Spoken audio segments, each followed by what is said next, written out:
सर्व सन्माननीय प्राध्यापकवृंद, सर्व उपस्थित, राष्ट्रसंत तुकडोजी महाराज, स्वर्गीय बापूजी देशमुख या सर्वांना अभिवादन करते आणि सर्वप्रथम मला इथे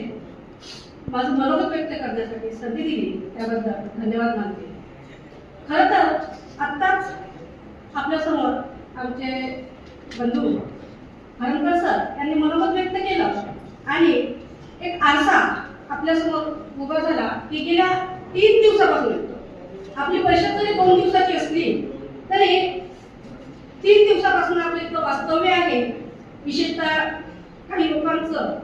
आणि तो अनुभव होता, तो अनुभव त्यांनी आपल्यासोबत शेअर केलेला आहे. जी काही सगळी व्यवस्था आहे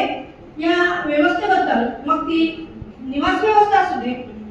भोजन व्यवस्था असू दे, की या ठिकाणी हॉल, साऊंड सिस्टीम, ही सगळी व्यवस्था असू दे, या संदर्भात कुठेही आपल्याला कुठल्याच प्रकारचं उणीव ज्याला म्हणतात ती भासली नाही किंवा